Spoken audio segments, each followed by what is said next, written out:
Bonjour à toutes et à tous, bienvenue dans ma seconde base autonome durable. Je suis Stéphane Vivaliste et pour celles et ceux qui sont nouveaux sur cette chaîne d'autonomie, et de survie, n'oubliez pas de vous abonner, de laisser un pouce bleu et d'avance, je vous en remercie. Et aujourd'hui, on va parler d'effondrement de manière, on va dire, concrète, avec un exemple très concret et facilement vérifiable pour chacune et chacun d'entre vous. Et on parle bien entendu ici du Sri Lanka. Alors oui, quand vous verrez cette vidéo, ce sera déjà une nouvelle ancienne. Mais l'exemple de ce qui s'est passé là-bas reste et restera un excellent exemple de, on va dire, ce qui nous attend très concrètement lors du stade final de l'effondrement. Et cela nous permet de mieux visualiser, on va dire, ce qui nous attend, ou en tout cas de nous donner une idée réaliste de ce qui vient vers nous, vers nos enfants et vers nos familles. Voilà, donc beaucoup d'entre vous me demandent tous les jours un exemple de ce à quoi le stade final de l'effondrement va ressembler. Et bien voilà, aujourd'hui je vous donne un exemple visible. Alors regardons en détail ce qui s'est passé, on va dire, au Sri Lanka afin de mieux comprendre ce qui nous attend quand le stade final de l'effondrement va frapper la France. Donc écoutez bien cette vidéo jusqu'au bout pour savoir ce qui vous attend. Alors rappelons ce qui s'est passé, on va dire, au Sri Lanka. Alors rapidement, dites-vous qu'en quelques semaines, le Sri Lanka, déjà très malmené par les années Covid, avait vu ses prix des biens de tous les jours complètement exploser, on va dire, de manière dramatique. Et déjà, cela devait vous faire écho à ce qui commence à se passer chez nous, en France. Mais passons. Et donc, ces fortes hausses de prix ont conduit à des émeutes à travers toute l'île, donc du Sri Lanka. Et au final, il y a eu des morts et des centaines de blessés, car les forces de l'ordre sri-lankaises ont littéralement tiré dans le tas pour calmer la foule en colère et pour protéger, on va dire, la classe dirigeante d'une révolution. Et petite parenthèse, ceci s'est également vu à beaucoup moindre échelle aux Pays-Bas lors de la révolte des agriculteurs et des exploitants agricoles. Dites-vous que le prix du pain au Sri Lanka, au moment des émeutes, avait littéralement doublé en une semaine. Et ceci dans un pays pauvre, où le budget, on va dire, alimentaire des familles est déjà très élevé. Mais ils n'ont pas seulement eu des hausses de prix en tout, ils ont eu des pénuries en tout, allant de l'alimentaire à l'essence, dont le prix avait aussi explosé. Mais les problèmes ne s'arrêtaient pas seulement là.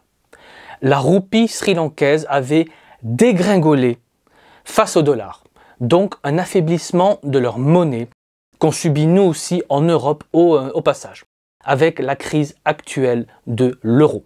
Et donc concrètement, tout ce qui était importé sur l'île devenait de fait beaucoup plus cher à importer du fait du taux de change désastreux. Dites-vous que rien que le prix à la pompe avait augmenté d'environ 50% en 2 semaines seulement. Alors nous aussi on a eu cela, mais on va dire sur plusieurs mois. Mais chez eux, cette hausse spectaculaire avait provoqué une forte inflation, ce qui nous a aussi chez nous en Europe frappé. Vous voyez que les parallèles et similitudes entre ce qui se passe, ce qui s'est passé au Sri Lanka et ce qui se passe en ce moment même en France, commencent à se voir de plus en plus clairement. Et je pense que tous, nous l'avons bien remarqué. Et bien remarqué vraiment maintenant. Et cette forte inflation au Sri Lanka avait fait augmenter le prix de l'alimentaire. Donc, accrochez-vous, avait augmenté de 25,5% en moyenne, soit le taux le plus haut de toute l'Asie. Mais leur tragédie ne s'arrêtait pas là au Sri Lanka.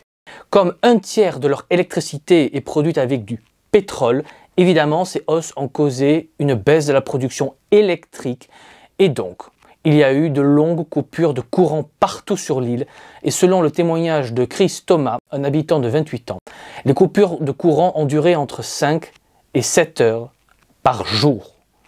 Et pour ajouter à leur malheur, Les bonbonnes de gaz pour cuisiner sont aussi devenues rares et leur prix avait doublé sur le marché noir.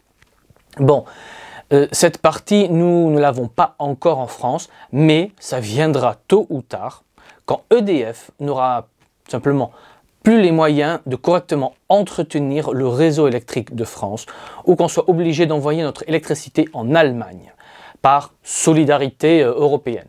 Si la Russie décide de définitivement couper les vannes de gaz.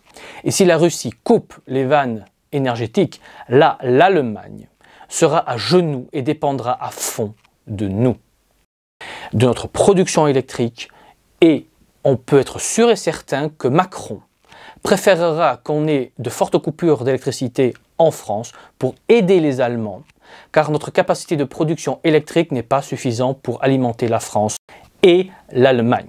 Donc Macron préférera envoyer notre électricité en Allemagne plutôt que de la garder pour notre peuple. Et s'il fait cela, on va dire, cela causera des coupures d'électricité chez nous. Donc face à tous ces problèmes d'un coup, et face à la crise économique qui dégrade considérablement la vie quotidienne des Sri Lankais depuis des mois et des mois, avant l'explosion sociale, eh bien l'inévitable s'est produit. Et ce furent les émeutes massives qu'on a vues.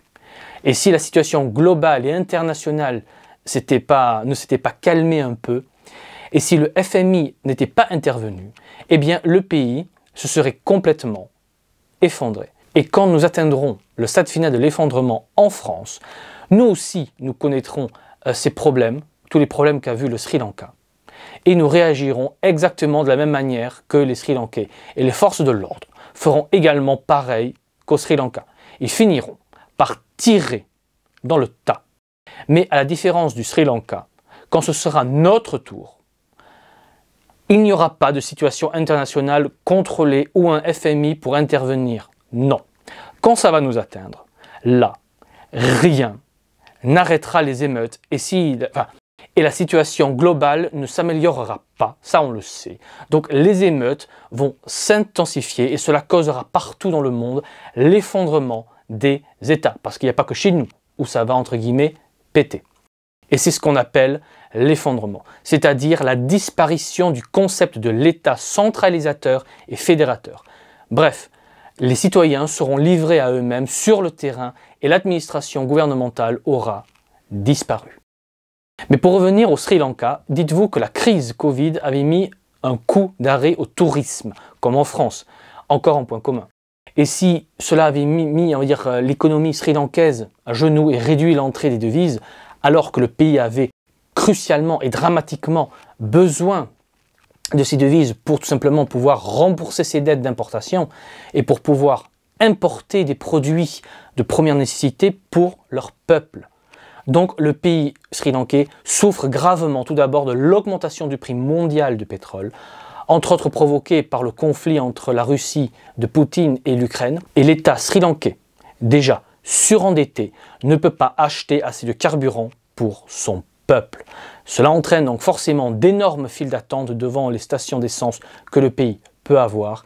Et c'est à peu près la même chose pour l'alimentation. Et donc face à toutes ces pénuries, hausses de prix et problèmes accumulés qu'on commence aussi à voir chez nous en France, je le rappelle, donc ce qui leur est arrivé va nous arriver aussi. Bref, donc face à ces drames humains, le peuple sri-lankais s'est révolté et les émeutes ont commencé et en réponse aux émeutes, le gouvernement sri-lankais a ordonné à ses forces de l'ordre de tirer à vue pour réprimer les émeutes de manière virile. Et on sait que le gouvernement sri-lankais a ordonné de tirer car leur ministre de la Défense l'a confirmé officiellement. Donc c'était bien une politique répressive assumée et ce genre de mesures viennent en France. Donc si vous pensez que vous allez pouvoir vous rebeller tranquillement, eh bien réfléchissez-y à deux fois et souvenez-vous des Gilets jaunes. Cela aussi avait été un bain de sang. Rappelez-vous toutes ces mains arrachées et ces yeux ou dents explosés, défigurant à vie des Gilets jaunes à vie. Et le ministre de la Défense sri-lankaise avait également ordonné le mardi 10 mai à ses troupes, donc à l'armée cette fois, de tirer à vue sur toutes les personnes impliquées dans des pillages ou des violences. Et ceci au lendemain d'actions, de manifestations antigouvernementaux contre les domiciles d'élus du parti au pouvoir. Donc vous voyez, quand je disais dans une vidéo précédente que le peuple voudra s'en prendre à l'élite, je ne mentais pas. Les Sri Lankais ont voulu le faire et je crains que les Français voudront le faire aussi quand ce sera notre tour. Et bien entendu, je n'appelle pas à la violence contre nos chères élites que nous aimons tous tant, n'est-ce pas? Et pour vous prouver que ce que je dis est vrai, je vais citer une déclaration, on va dire, du ministre de la Défense sri-lankaise. J'ouvre les guillemets. Les forces de sécurité ont reçu l'ordre de tirer à vue sur quiconque pillera des biens publics ou attentera à la vie d'autrui. Fin de citation, je ferme les guillemets.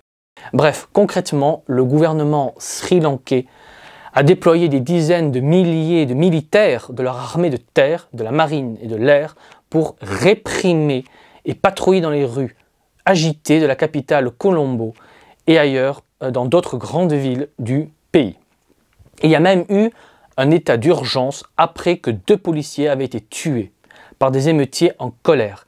Et rien qu'en une nuit d'émeute, il y a eu des dizaines de blessés, il y a eu des morts, plus de 65 bâtiments d'habitation endommagés, dont 41 brûlés. Puis 88 voitures et bus sont partis en fumée, ainsi que des centaines de vélos.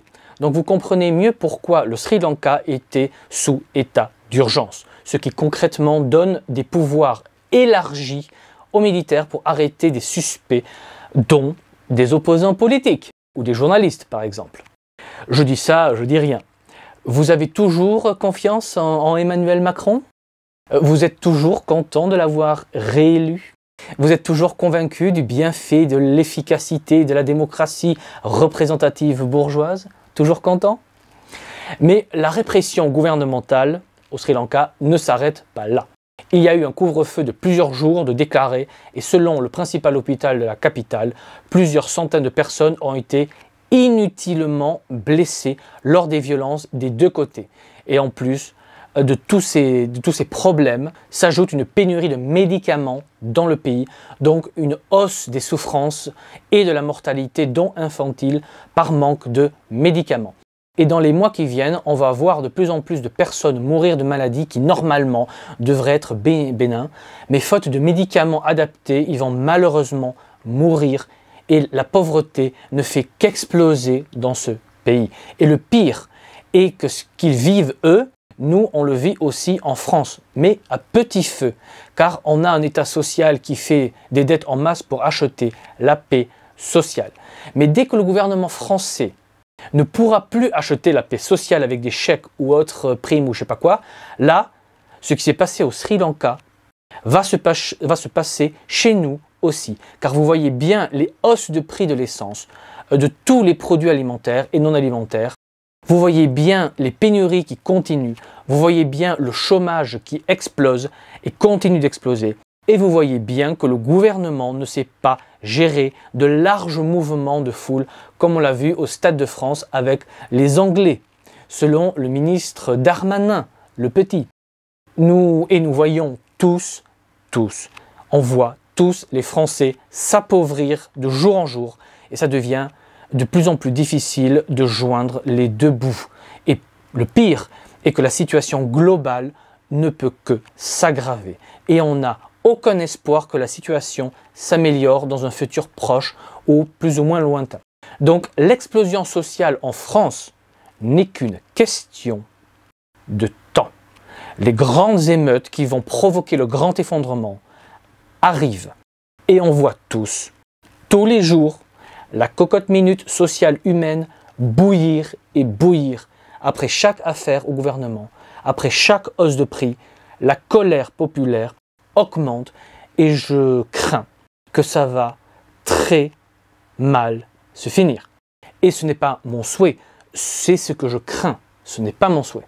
Et je ne suis pas le seul à le penser, je ne suis pas seul à penser qu'on est dans une situation pré-révolutionnaire à la 89, mais puissance 1000.